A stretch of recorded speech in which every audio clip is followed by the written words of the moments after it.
Hello and welcome to another episode of BlackLantic. I'm Clinton and this is Hillary, and we are here in Halifax, Nova Scotia for the Juno Week. We're still here, basically, is how I feel like we should be saying. Regardless of what month you're watching this. Yeah, we don't know when you're seeing this, but we're still out here in the East having a great time. And today we are here with Robert, the designer for Batuo, and we're so excited to dive into this conversation. But first, we will throw to our intro.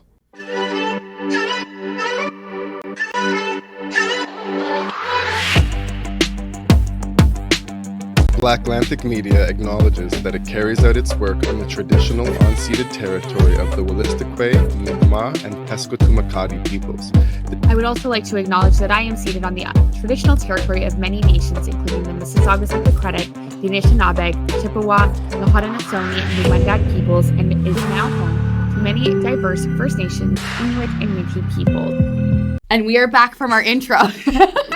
It's just always funny to do it that way. Yeah. I'm enjoying it. Anyway, we're here with Robert. How are you? I'm good. I'm good. And you? I'm doing fantastic. Good. We're so excited to finally meet in person. We were saying when you walked in, this feels like it's a long time coming because you've been talking to both of us independently and together for, I think, now at least a year, if not more. So it's so great to finally see you in person and see the designs, which by the time people will have seen this, they will have seen the amazing outfits that we wore to the Junos. So thank you so much for letting us rock that stuff on the carpet and behind the scenes.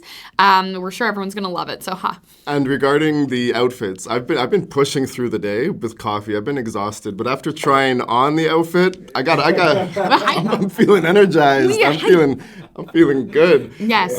Amazing. Freshly painted suit that people are gonna see, and I can still smell the fresh paint on it. That's how new this clothing is. And we're gonna get into that stuff in the questions. But. Yes, but so Robert, let's start off by tell us about yourself, your life, your upbringing, what it was like where you were born and raised, and what it's like living here. I know that's 4 different things, but it's basically tell us about you. Yeah. What's it like being you so far up into this point? Yeah. Ooh. Okay, so I'm the last born of 4 kids, a family of 4. So when I was born, the first thing I ever learned how to do was draw. Like when I was 3 years old, I don't know what struck me, but I just picked up a pen and then I started drawing Goku from, I don't know if you know Dragon Ball Z. Yeah, so the first thing I ever drew in my life was a picture of Goku, right? And it's interesting because the person who made the cartoon just died recently, and then it just got me into this idea of the year of the dragon, the year of reflection. But anyways, let's get back to how I grew. Go anywhere you want to go. Of course. Okay. Yeah, so I grew up in Cameroon from a very educational family. So my dad's a doctor, my mom was a teacher. My elder brothers, all economists, my sister, a clinical technician. But me, all I ever really wanted to do in my life was do art, right?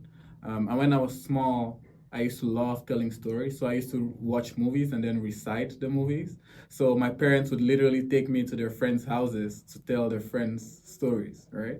So the idea of storytelling and art got to me very, very young, right? Wow. But it's interesting because I'm from Africa, Cameroon. Mm-hmm. Nobody's really expecting you to become an artist. You know what I mean? Like, I guess you hear about that a lot, but it's very different when you see the reality of it, right? Nobody wants you to be an artist because they think there's no space for that, right? There's no career in that. So all through my life, I always knew what I wanted to do, but I had to do what I had to do, right? Yeah. So I had to go to school, learn biology, chemistry, physics, geography, all that stuff. Till when I got into high school, I started getting in touch more with my creative side. Not that I actually let it slide all the years, but I was doing it on the side, right? Mm-hmm. So I always had the idea of uniting other artists and working with them, right? And that's how I thought we were gonna preserve our passion for art, right? Mm-hmm. Because if it was left just to me, I would follow what, society wants and be like, oh, you shouldn't be drawing, you shouldn't be doing art because there's no future in that. But by being able to surround myself with other artists like me, I was able to keep the passion, even when I knew at this point that, there's no way I'm going to do this as a career, but I can just do it with my other friends and everything, right? Mm-hmm. So, well, I got into high school and then I got into dancing. I was doing all the parties. Like, I still was always the creative one. Like, now it's so cool that everybody is trying to be a creative person with social media. But before it wasn't as cool, right? Like, you were looked at as the weird kid. Yeah. You know what I mean? So I stuck with it. I didn't care that I was looked at as a weird person. To me, it was like, this is who I am and this is who I'm gonna be, right? And I just enjoyed it. It made me happy to be able to dance. It made me happy to, draw. I don't know. Then by this time, I started getting into fashion a little bit. Hugely inspired by my mom. My mom is like this African, like the stereotype African queen with like the shades and like the lace and like the thing. Oh my God. She's like, I used to see this woman dress prim and proper every day of her life. Whether she was sad, whether she was happy, she always looked like so amazing. And I was like, wow, if I had some of these jeans, it would be so dope. Yeah. And interesting enough, I started being the one who would take my friends to tailors. When the skinny jeans came, I would take them to tailors to like reduce their jeans and everything because it was cheaper to go reduce your jeans than to buy brand new skinny jeans, right? So I already started doing design for like my friends going to parties and everything. But then in my mind, it was just like, well, for some reason I know how to do it. It seems like I'm good at it. I'm just gonna do it, right? I wasn't thinking about this like I could really do this seriously because, again, like I said, the context in which I grew up, right? Like nobody is trying to invest in you being an artist. Right. However, my parents never not supported me, right? They just didn't say anything about it. They just knew that was a skill because everybody who knew me from when I was a kid knew that the one thing I really knew how to do very well was art. Like from when I was 4 years old, 5 years old, if you came to visit us, the first thing I would do is that I would say, Auntie, sit down, and then I'll draw you, and then I'll give you, right? So I always did that. And it's crazy because everybody remembers the same image of me. So, well, fast forward to getting into university, my dad was like, I was like, so what do I really want to do, right? Because all through high school and middle school, at some point I wanted to be a doctor like my dad. At some point I wanted to be an engineer, At some point I wanted to be any other thing because I was like, well, nobody's going to accept me to be what I want to be. So what else can I really like, right? But when I was getting into the university, my dad was like, well, so what are you going to do in university? I don't know. He said, okay, go do accounting. I'm like, okay. So I got into university and I got into an accounting degree, right? I mean, by like second year, I hated it so much, I kind of stopped going at all. And I lived in campus, right? I just wouldn't go, right? And it's not that I would write the exams and fail. I just wasn't interested, so I wouldn't put an effort, right? But I was just, I guess at this university time, I was heavy into the party scene and to the house parties and like, still being around people. But take note, I never stopped drawing.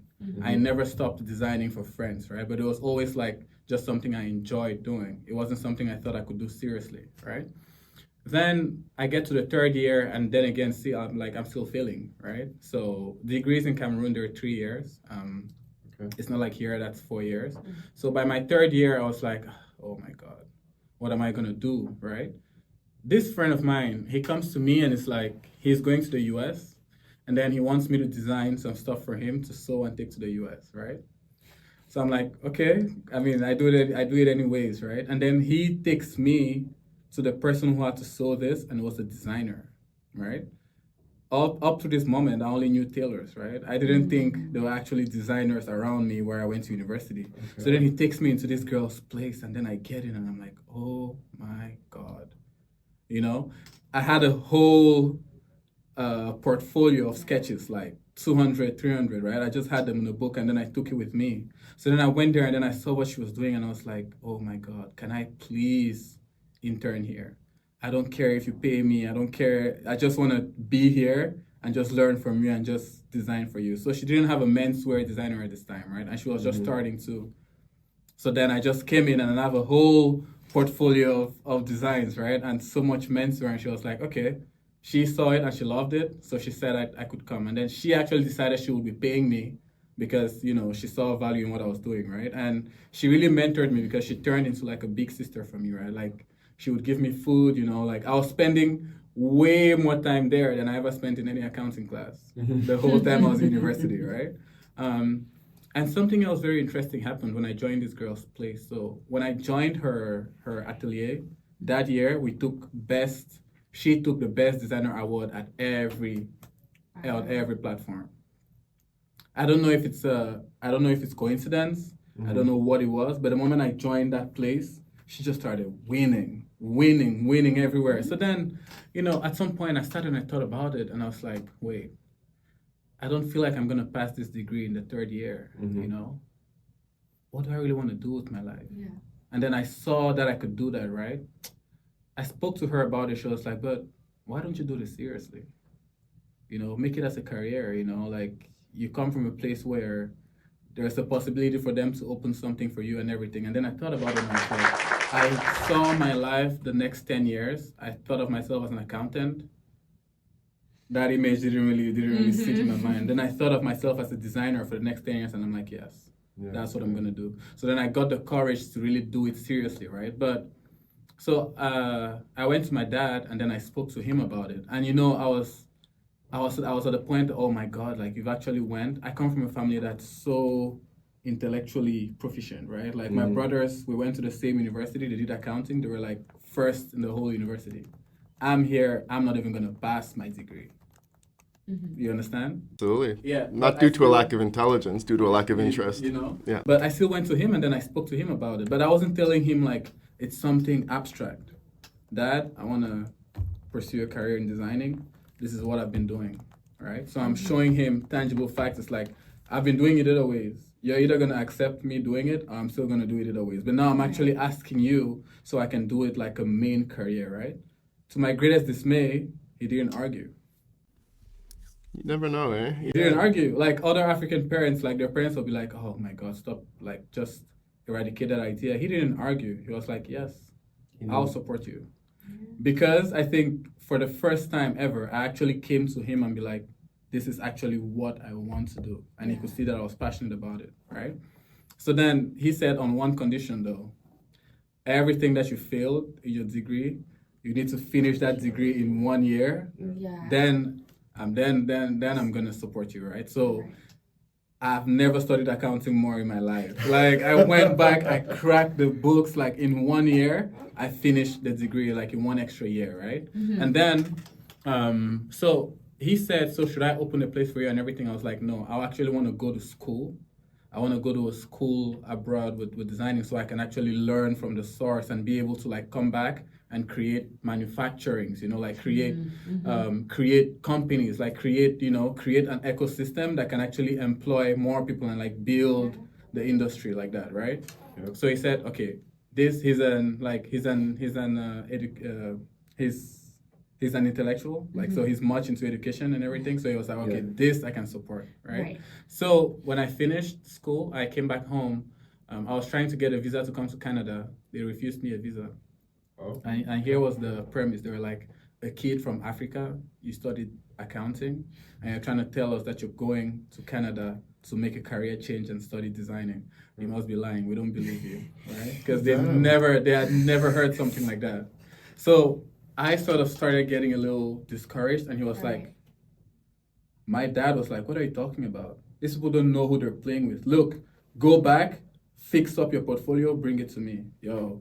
He was more excited for me to go do it than I was encouraged to do it, you know what I mean? So that really lit a flame in my heart that like, wow, if he's behind me like that, like, what do I really have to lose, I might as well go all out, right?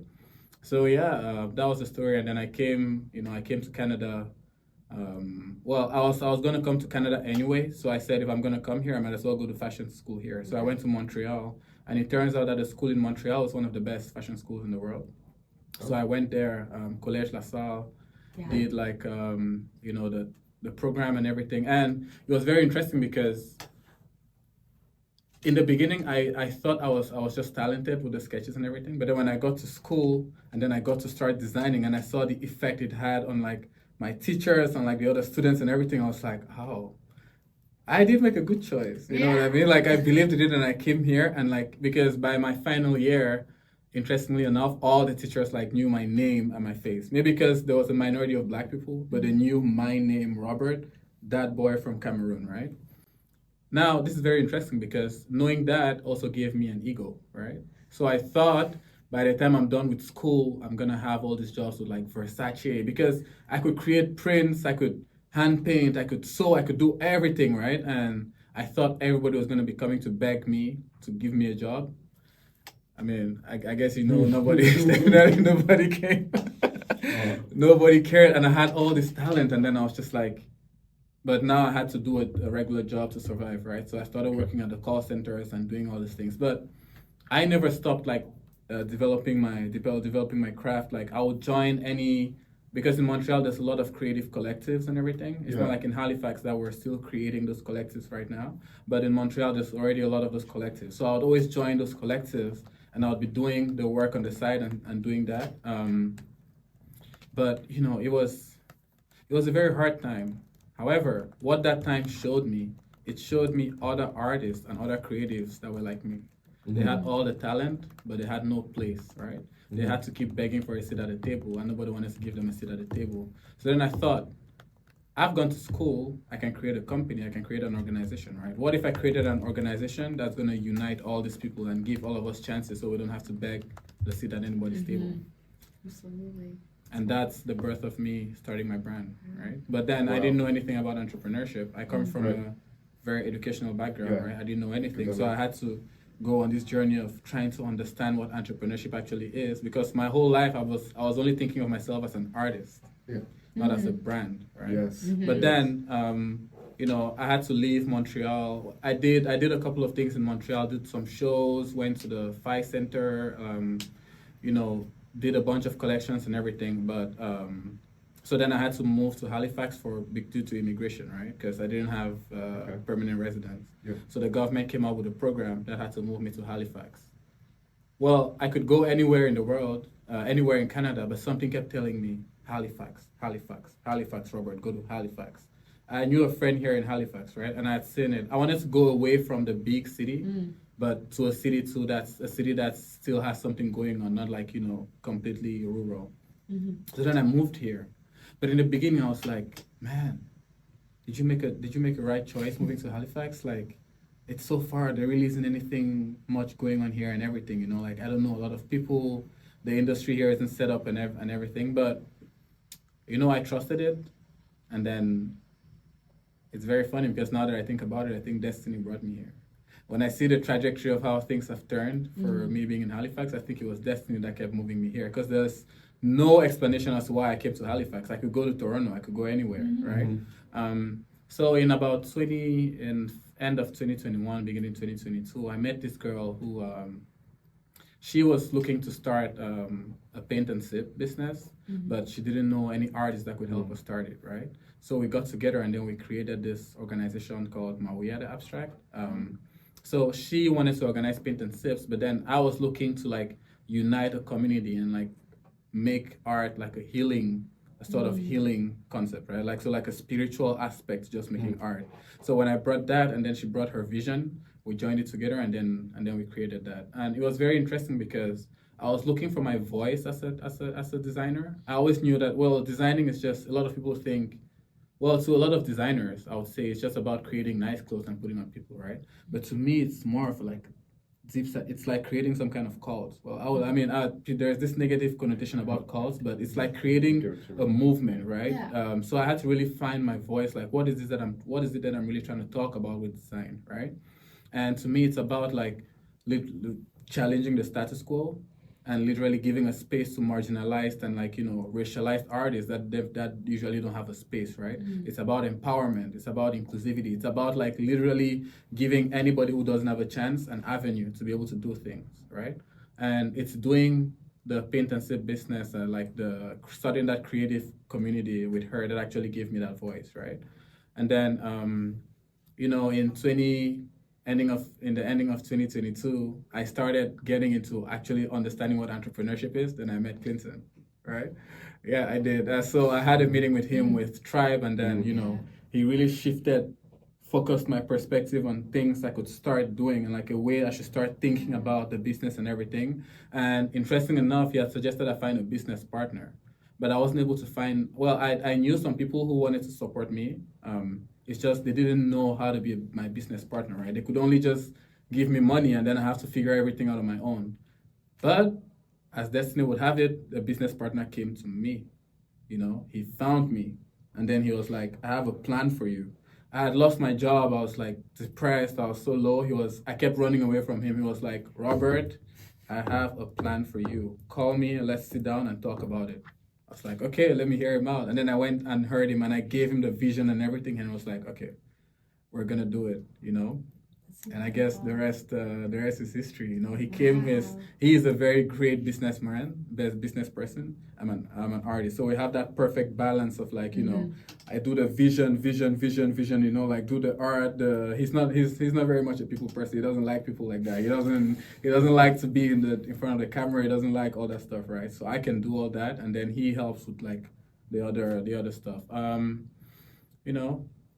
And just that. So from there, we incorporated a brand, and it's been a really, really, now that I think about it, like it's been a monumental transformation. It's been a long journey, but it's been so fulfilling because I'm not one of those people who will tell you, oh, I didn't have any support, right? Mm-hmm. I've always been so lucky that I always have support, right? Whenever somebody hears what I'm trying to do with the brand and they see what I'm doing, they're like, yeah, I'll support you. Like, I get it, you know? Even my family, the biggest one is the family, because when your family doesn't support you, it's kind of hard, right? My family has always supported me, always been like, we believe in what you're doing. We might not understand it, but we support you. And like, we're behind you 100%. Like, you know, we don't think you're... Actually, I sit sometimes and I think, oh my God, am I crazy? Like, what am I doing? You know, like, this is so risky and everything. But they're like, we understand what you're doing. We see you. Go crazy, right? Wow. Yeah, so I feel that support is what has really given me a lot of motivation to keep going up till now. And I think it's given me the freedom to be like, you know, I'll create what I feel. And then there's nothing more freeing when you create something which you feel, which is so unique and so personal to you. Yeah. And it's so, you know, specific to what you're trying to do. And then people really relate to that. And, you know, like what I really do with design is just narrating. Have I actually spoken too much? No, keep going. No, go on. You want to finish your thought? Yeah, no, okay. I just wanted to finish your thought. So what I do with design is basically narrating my life and all the different stages of my life through art, right? Mm-hmm. So we started Halifax Fashion Week last year. All the designers had like 2 shows. I had 3, right? So I kept going back to back. After that, we did a bunch of stuff. So it's basically just me being able to narrate the story of my life and in a way to create connection with other artists, and then they can narrate their realities too, you know, and we can do that, and that's how we build a brand, right? Like that's really what the brand is about. It's about bringing all us together, and then we can just commute and like share our stories and use that to create. I never went to any art school when I was younger, so I learned how to draw from anime. So I use a lot of anime and anime concepts in like my designs, right? You know, I use, and so like the jacket I just gave to Hillary, it's, you know, from my time in Montreal where I was in the concrete jungle, right? Like you need to be very tough. Yeah. So I use that in like the leather, right? But then you also need the softer side. So I use that with like the prints I create. You see what I mean? Yeah. So it's mostly just me. I think designing is how I kind of process what has gone through with my life. And through this, I'm able to connect with other artists and tap into that part of them where they can actually release like that. Wow, no, you didn't talk too much. I was waiting to say, I think that's the best answer it was to our intro question that I've ever heard. You answered everything. I'm like, I understand. For a second. Yeah.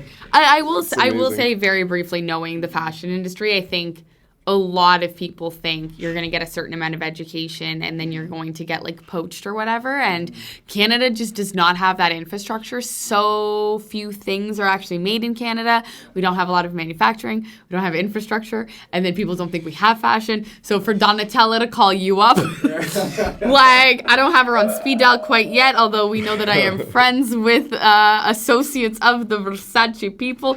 And yeah, they don't look to Canada, but I think that that's what I'm personally trying to change with my journalism and really show that there is a Canadian fashion landscape and it is absolutely wonderful. I think what people don't understand is the Canadian fashion landscape is actually globalized because you have people from Cameroon bringing different influences and they live in Canada, but is that Canadian fashion? It's your fashion and that's what speaks to you. I think that's what's beautiful about Canada, but I could go on about that for a whole other hour, so we won't get into it. We won't get into that, but yeah. That's all good. There were so many things that questions that did pop into my mind as you were speaking, and half of them probably went out the window.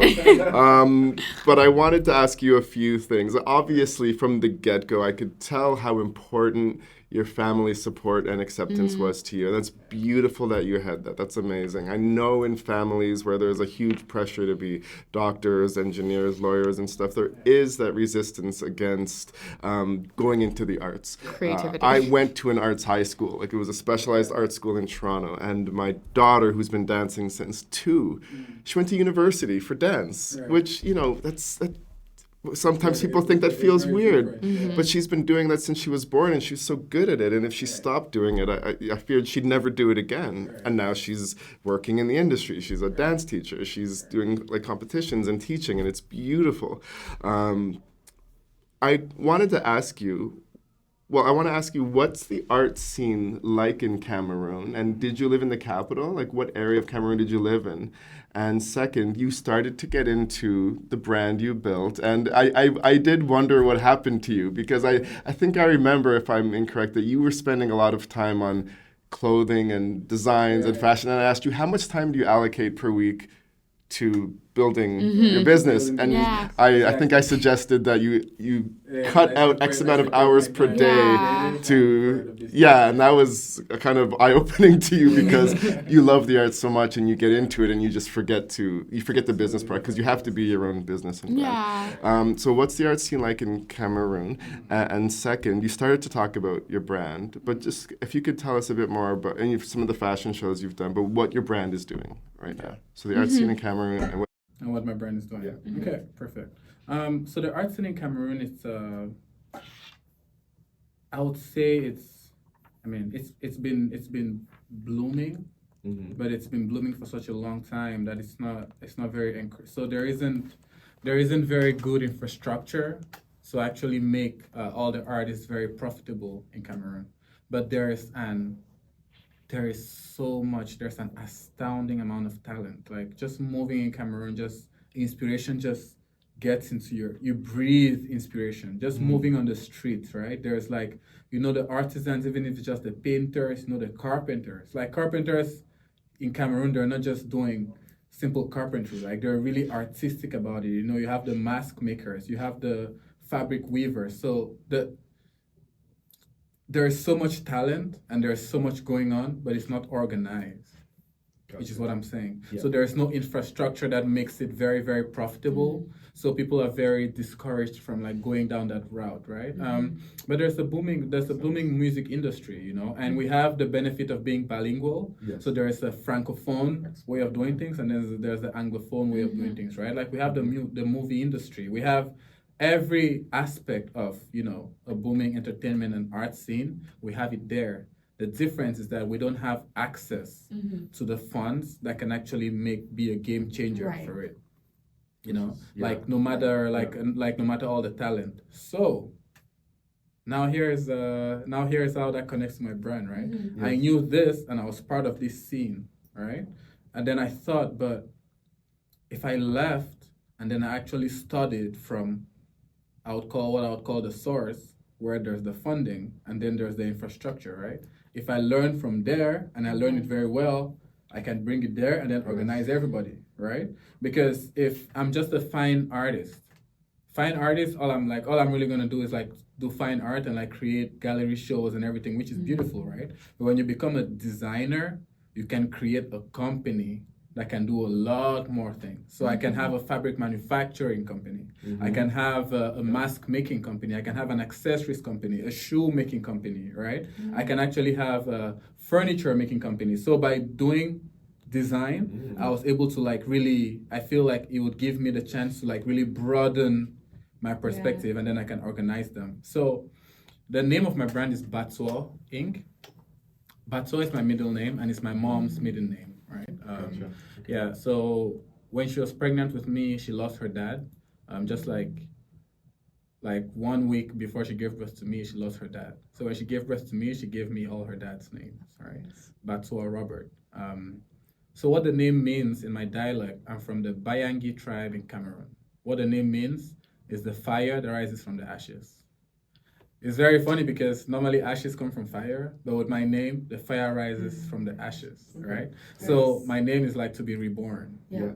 So I'm taking this concept, of being reborn, and that's the energy that I infuse into my brand. It's just like, trying to empower the artists around me and try to empower my surrounding, right? Like a total rebirth. So I would say to wear my brand is to be reborn, right? And you see, that's why I use a lot of concepts like, the fire.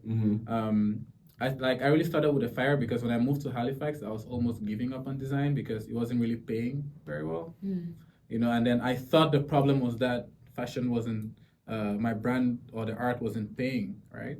But the problem was I didn't have the right plan. I was focused entirely on creating the art because I love art, but you need to think about a business. So I had to think of myself as a brand, not as just an artist, right? Yeah.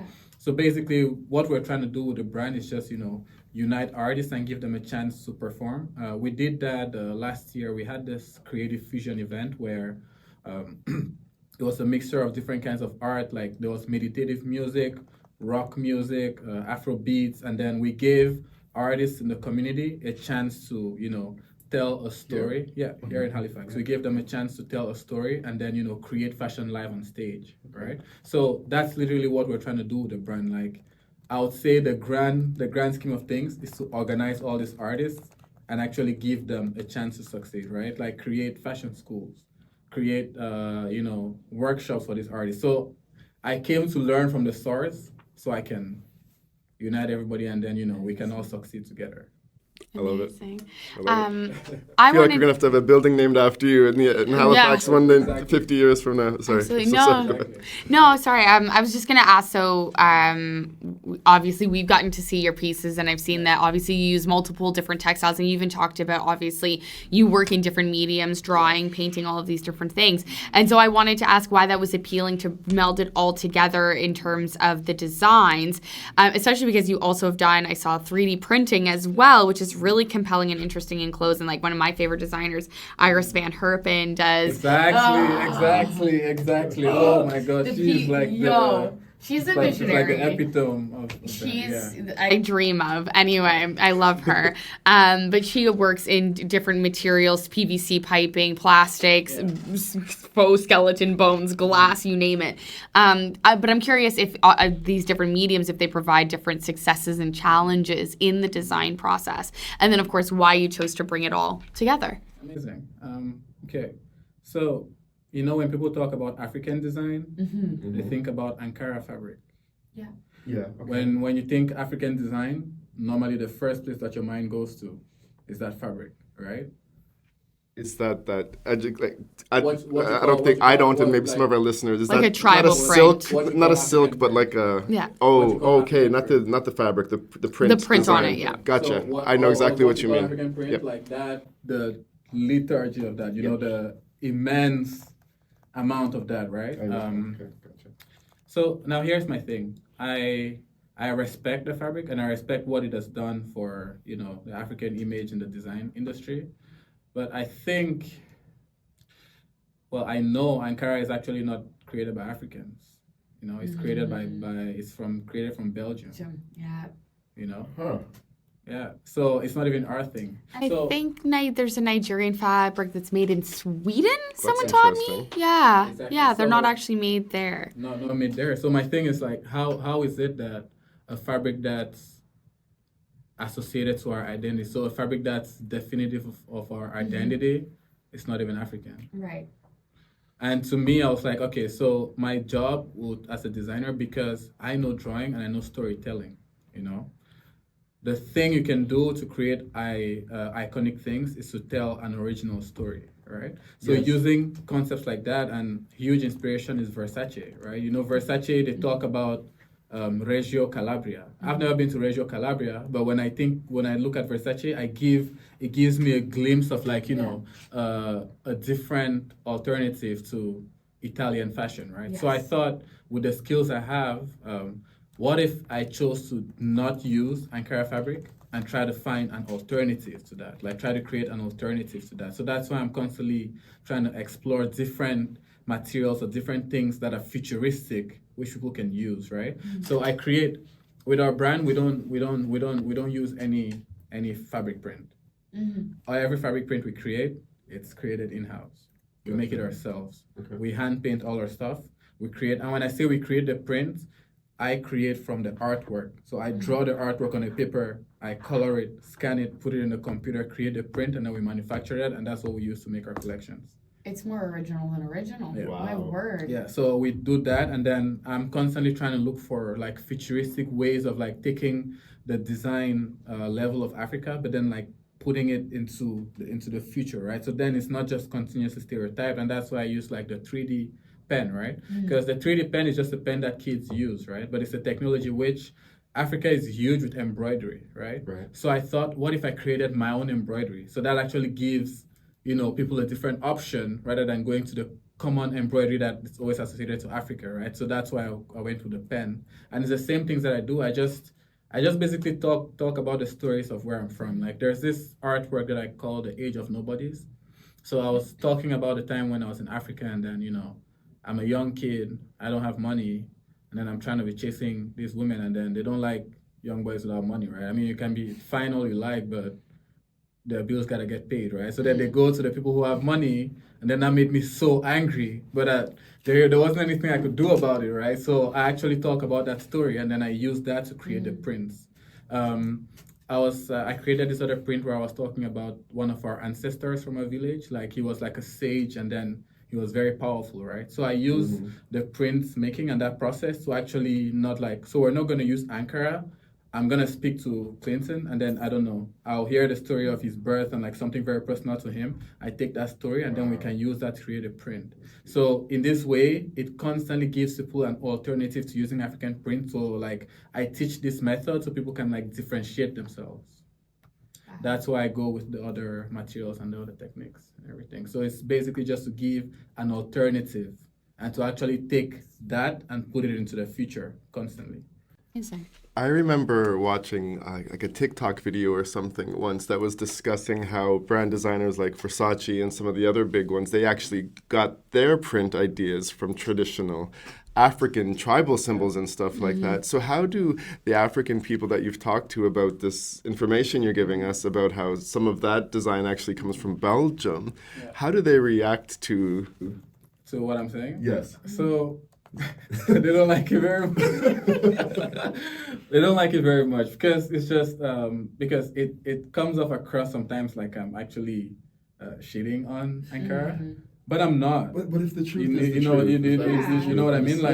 Like all respect for it. You know, like when we were younger, like that was the thing to go because everybody thought, okay, African pride, Black pride, and everything. So let's just use Ankara because you know we're not trying to use what the white men created or whatever, right? But Lo and behold. you know what I mean? Lo and behold, it's not even your thing. Yeah.